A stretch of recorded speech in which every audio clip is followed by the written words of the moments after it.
चिड़िया की शिव भक्ति और चिड़िया की बूढ़ी माँ। हम आप सभी को सुनाने वाले हैं चिड़िया वाली बूढ़ी माँ का मंदिर, जो कि गुजरात में स्थित है। यह एक सच्ची घटना पर आधारित कहानी है। कौन है ये चिड़िया वाली बूढ़ी माँ और क्या है चिड़िया की कहानी, आइए जानते हैं।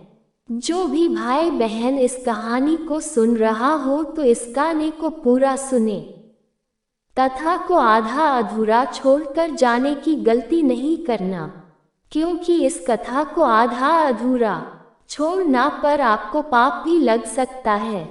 अगर आप शिव भक्त हैं तो भोलेनाथ का अपमान न करें।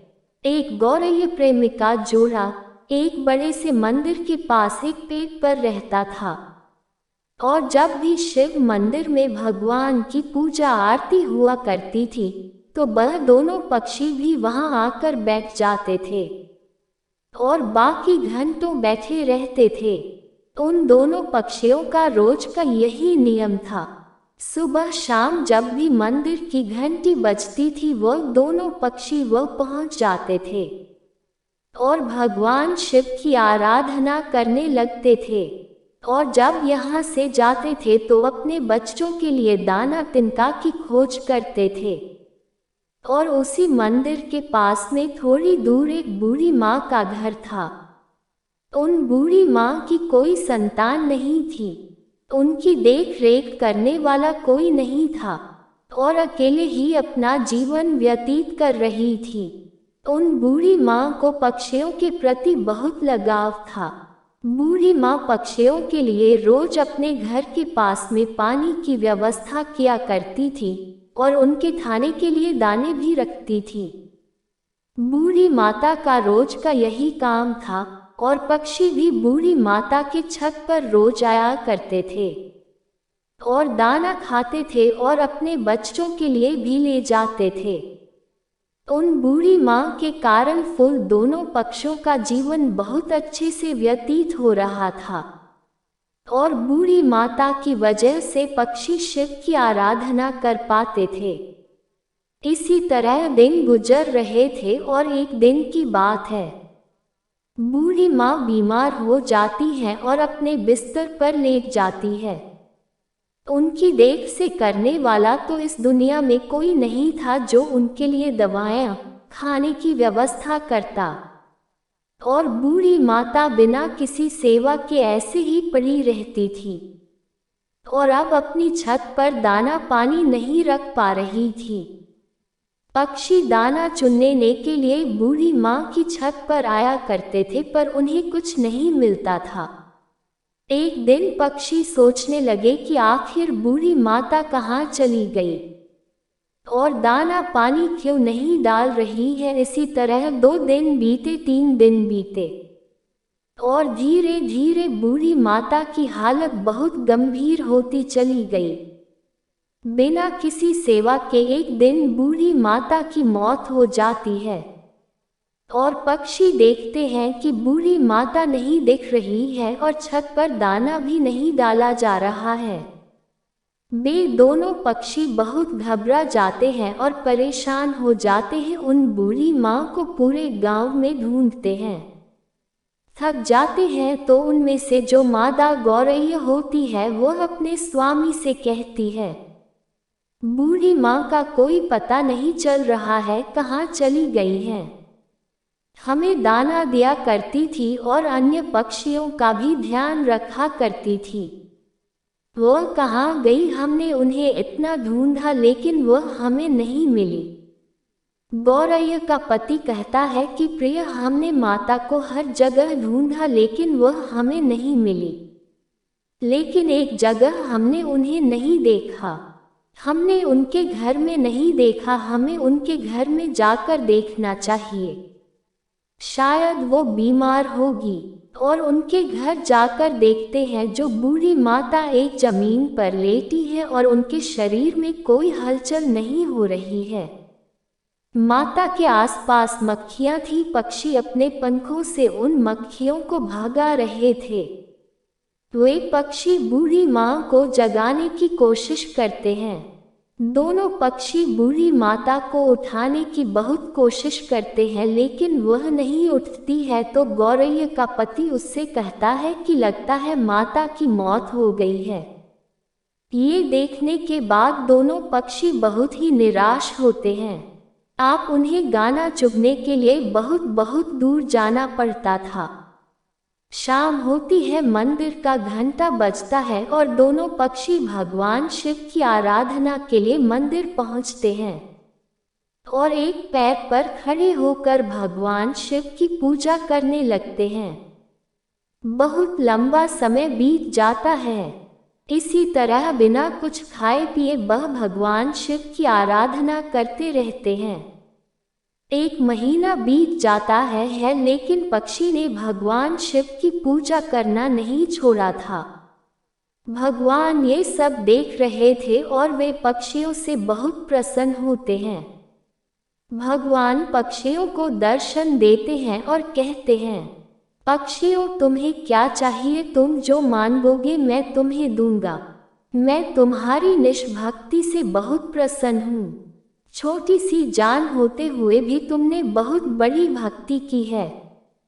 मैं तुमसे बहुत प्रसन्न हूँ, तुम जो मांगो मैं तुम्हें दूंगा। हमें आपसे कुछ नहीं चाहिए। पक्षी बोले, आप बस उन बूढ़ी माता को हमें लौटा दो, बस हमें यही चाहिए, उन्हें जीवित कर दो। भोलेनाथ ने कहा, हे पक्षियों, सृष्टि का ये नियम है, जिसकी मृत्यु हो जाती है उसे जीवित नहीं किया जा सकता। मैं सृष्टि चक्र में कैसे बाधा बन सकता हूँ। पक्षी बोले, हे भोलेनाथ, हमें और कुछ नहीं चाहिए, सिर्फ हमें बूढ़ी माता चाहिए। भोलेनाथ बोले, पक्षियों, उन बूढ़ी माँ का शरीर अब गल चुका है, उनके शरीर से कीड़े निकल रहे हैं। मैं उन्हें कैसे जीत कर सकता हूँ? उनका शरीर ही ठीक से नहीं रहा, मैं उनके अंदर प्राण कैसे डाल दूं? वह दोनों पक्षी हठ करने लगते हैं और कहते हैं कि प्रभु, आपने हमें वचन दिया था कि तुम जो मांगोगे मैं तुम्हें दूंगा। प्रभु, आप अपने वचन से पीछे हट रहे हैं। भोलेनाथ बोले, हे पक्षियों, मैं तुम्हारे हाथ के आगे विवश हूँ। भोलेनाथ ने अपनी शक्ति से बूढ़ी माता का शरीर सही किया और उनके अंदर प्राण डाल दिए, और इस प्रकार पर बूढ़ी माँ फिर से जीवित हो गई और अपने सामने भोलेनाथ को देखकर उन बूढ़ी माता को होश नहीं रहा और प्रसन्न होकर कहती है, प्रभु, मेरे जन्म जन्म के दुख आपके दर्शन से मिट गए। हे प्रभु, मैंने ऐसा कौन सा पुण्य किया था जिससे आपने मुझे जीवित कर दिया? भगवान शिव बोले, हे बूढ़ी माता, मैंने तुम्हें तुम्हारे लिए जीवित नहीं किया है, मैंने तो तुम्हें उन दोनों पक्षियों के कारण जीवित किया है। उन दोनों पंछियों ने बिना अन्न जल ग्रहण किए मेरी बहुत कठिन तपस्या की और मैंने प्रसन्न होकर उनकी बात सुनी और तुम्हें जीवित कर दिया। वे पक्षी और कोई नहीं, वही पक्षी है जिन्हें तुम रोज अपने छत पर दाना पानी खिलाती हो, और उन्हीं पक्षियों के कारण तुम आज जीवित हो। तब बूढ़ी माता ने दंडवत प्रणाम किया। इसके बाद भोलेनाथ वहां से अंतर्ध्यान हो गए। अब बूढ़ी माता फिर से अपनी छत पर पानी रखने लगी, दाना रखने लगी, और पहले की तरह पक्षी आया करते थे, दाना खाते थे और चले जाते थे। तब उन बूढ़ी माता ने पक्षियों से कहा, पक्षियों, तुमने भगवान शिव की आराधना की और अपने लिए कुछ नहीं मांगा, मेरे लिए जीवन मांगा। मैं ये चाहती हूँ कि पक्षियों, तुम मेरे घर पर ही वास करो और मेरी आंखों के सामने रहो। पक्षी बूढ़ी माता का प्रस्ताव स्वीकार कर लेते हैं और बूढ़ी माता के घर रहने लगते हैं। इसी तरह दिन बीतते जाते हैं और बूढ़ी माता का प्रचार पड़ोस के गांव में फैलने लगता है। लोग कहने लगते हैं कि एक बूढ़ी माँ है जो मरकर जीवित हो गई और उनमें अजीब सी शक्ति आ गई है। इस तरह कुछ लोगों को दुख हुआ करता था, वह बूढ़ी माता के पास आते थे और बूढ़ी माँ भगवान शिव की पूजा किया करती थी, जिससे लोगों के कष्ट दूर हो जाते थे। और सभी लोग ठीक होने लगते थे। अब बूढ़ी माता के पास लोग बहुत बहुत दूर से आने लगे। समय बीतता है, एक दिन बूढ़ी माता अपने घर पर उसी जगह पर समाधि ले लेती हैं।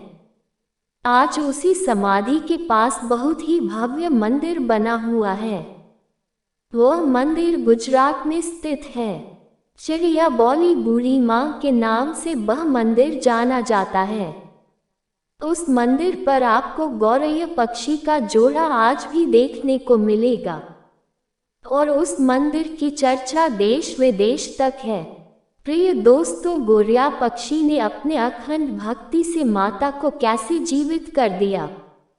भगवान की कृपा से बूढ़ी माँ जीवित हुई और लोगों का कल्याण करने लगी।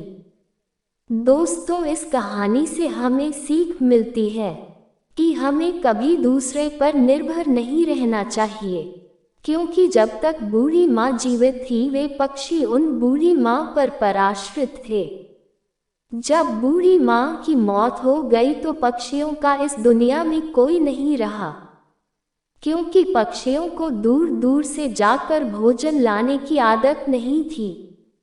इसीलिए कितनी भी कठिन परिस्थितियों क्यों न आ जाए, हमें अपने आप को तैयार रखना चाहिए। किसी और के भरोसे नहीं रहना चाहिए। आज जो व्यक्ति आपके लिए है वो कल नहीं रहेगा, फिर आप अपने आप को कैसे संभालोगे। मित्रों, हमें भगवान की भक्ति कभी नहीं छोड़नी चाहिए। भगवान की भक्ति करेंगे तो भगवान हमारे सारे कष्टों को दूर करेंगे। बस जरूरत है तो मन में सच्ची श्रद्धा की, सच्ची भक्ति की, जो गौरैया पक्षी ने किया। कर्ता करे न कर सके, शिव करे सो होए। अष्टदीप नवखंड में शिव से बड़ा न कोई। दोस्तों, उम्मीद करती हूँ आपको ये कहानी जरूर पसंद आई होगी। धन्यवाद।